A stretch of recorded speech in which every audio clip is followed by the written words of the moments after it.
Hello everybody, welcome back to Victoria 2. So, I was having lunch with a few of my friends who are also YouTubers, and they were like, Lorenzo, you never, united Germany. And I was like, technically I didn't unite Germany, but I conquered most of the German land that I had to. And they went, no, you did that, but you never united, Greater Germany. And I was like, yeah, well, we're all Vic 2 players, one of us can do it on our channel. And they were like, yeah, but you're the best one here, so you should be able to do it. So, you know what, guys? I'm going to be doing Greater Germany today, so hopefully I can pull this off. If we're going to be doing this as Prussia, obviously, we're going to need all the normal German spheres and stuff, but obviously, we start from this lovely position in the fact that we have all of these guys in our sphere, so we don't have to worry too much about grabbing them. Whereas with Austria, I would have to do a Hermitage war. Sorry guys, I'm having a hard time. I'm also sick, by the way. I was eating some spicy tofu, and that has nothing to do with me being sick, I was just eating some. But we have all of these guys in our sphere, and hopefully we won't have to do a war with Austria for that. But anyway guys, I did some research into this, and the first thing we're going to want to do is, because we start off with Cordo, I think somewhere around here. Where's our flag? Fucking yeah. So everybody else is neutral, except France. So we're going to want to discredit France, obviously, in the Netherlands. So we need to grab the Netherlands early on in the game. That's the first thing we want to do. We also want to very strongly... Sorry guys, the sickness is out. I've got the Black Death, so, I'm not going to last too long. But we also want to start influencing Hangover, and I've done a bit of research into this as well, and they will be in the UK sphere until the coronation of Queen Victoria, but I don't think that comes for 10 years or so, we'll have to deal with that as well. One thing I messed up last time when doing this was I did not influence Holstein at all. We're going to want them to get into our sphere as well. That's going to be very important. Everybody's neutral so far with them, but we are going to need them basically to form normal Germany before we can even form Great Germany, so we gotta be efficient with these diplomatic points we have. We don't have too many, we only have 5. Now, we're also gonna need states from Austria, including Saxony and, Bavaria and all that stuff. But the first thing we're gonna want to grab is Saxony. I think Saxony's right here. Or, no, this is Saxony, yeah. We're gonna want to start influencing Saxony as much as possible. Now, the easiest way to do all of this would just be to declare war on Austria and grab all their states from them that way, but if I do that, Russia's going to come to their aid, and so is France, because everybody's terrified of me because I'm actually already really good. And even though Austria is a beast in this game, and in the beginning they're very, very scary and powerful, eventually through the later game they'll decline to eventually what amounts to a secondary power. So, they're also going to be fighting France over control of the Italian states as well. But when we go to research, the first thing we're going to want to be researching is down the commerce, and we're going to want market structure because that'll give us more diplomatic points, and hopefully that'll give us more stuff to influence on. Our population is also, we're definitely going to want to be employing national focuses of soldiers because that's basically everything we're going to need, to be honest. And when we get these soldiers, it will be Magnificicante, and Berlin is in Brandenburg.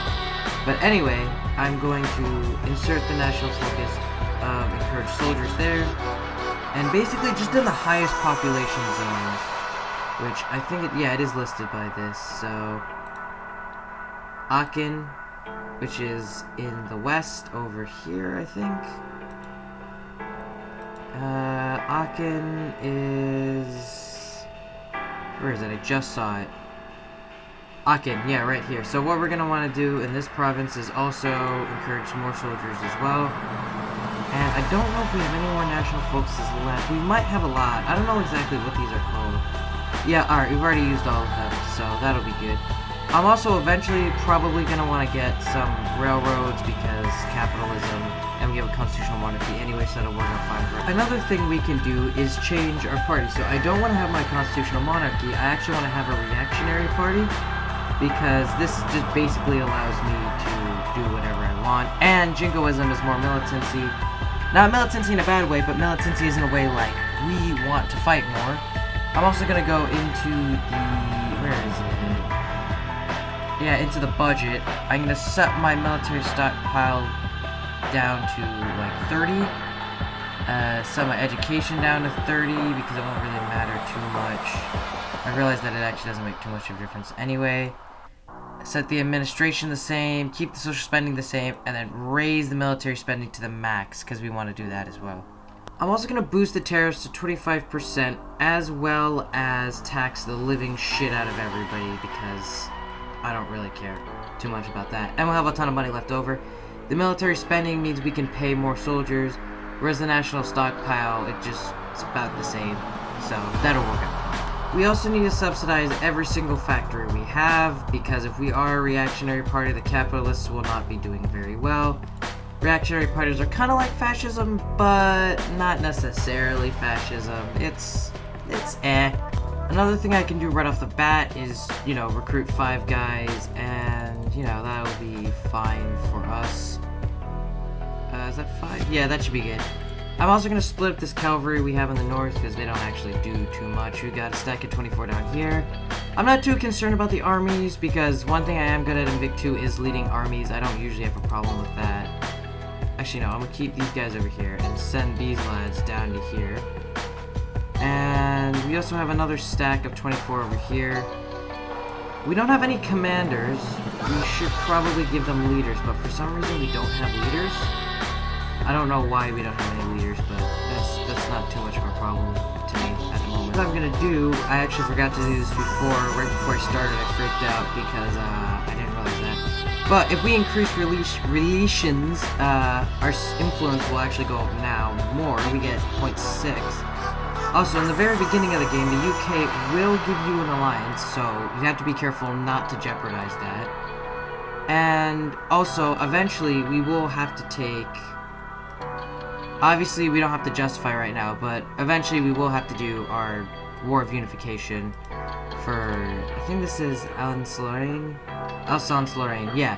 And we'll have to go in for that as well. I mean, I have spent like 5 minutes just setting up the game, but you really do have to set the game up for this, but we want to move away from the Prussia phase as quickly as possible because Prussia is not very good. North German is much better because we gain all of the stuff in these states as well. So I can unpause this now, and I'll put it up to like speed 3. Alright, so the UK has said yes, and the UK is discrediting it here, but that doesn't matter. I'm not too scared about this. I'm waiting. I think Austria is Alright, so Russian Empire entered a military alliance. Portugal is allied. France. Alright, so what is this? Yeah, Austria has discredited the Russian Empire in Crow. I don't really care about that. Alright, so Saxony, we've been discredited in Saxony. And we suspect France is behind this, but I don't care about that.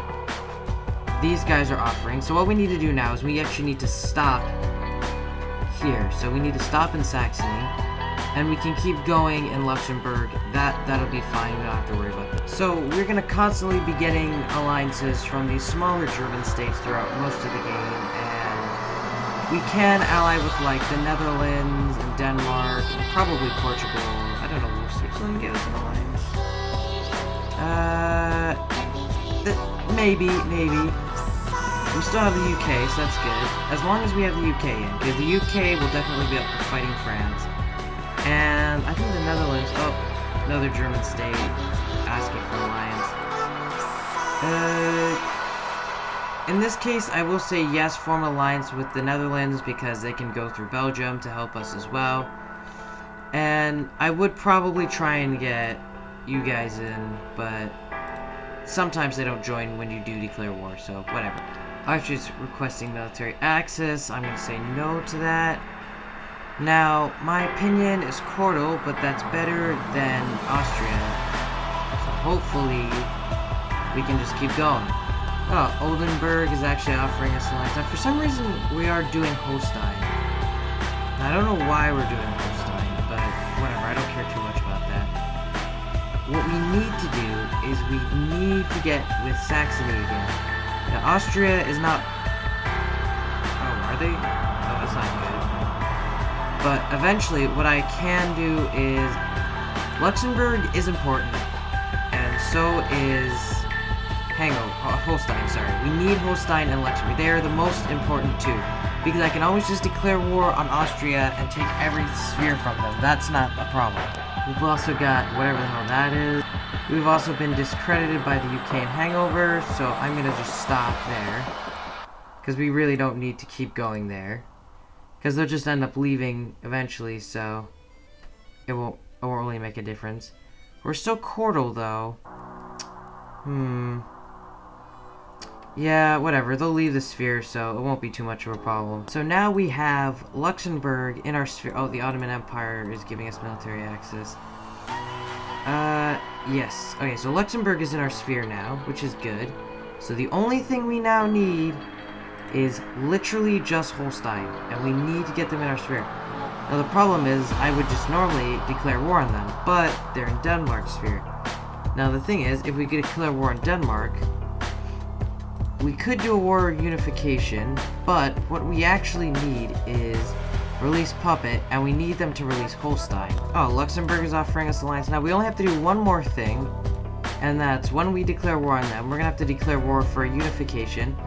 I have War of Unification Conquest Belly on them, and they're the only country left, and then we can unify North Germany. And once we unify North Germany, we will be good. So now, we can do North German Confederation.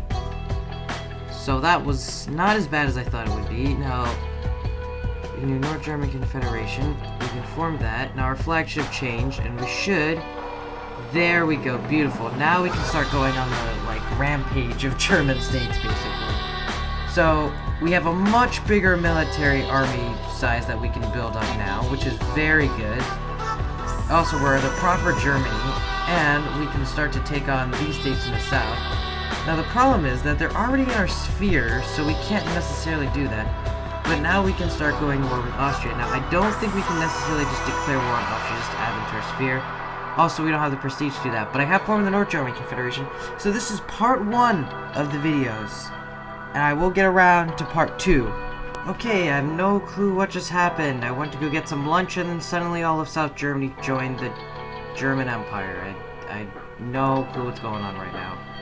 I didn't do any of that, they just literally joined on their own, so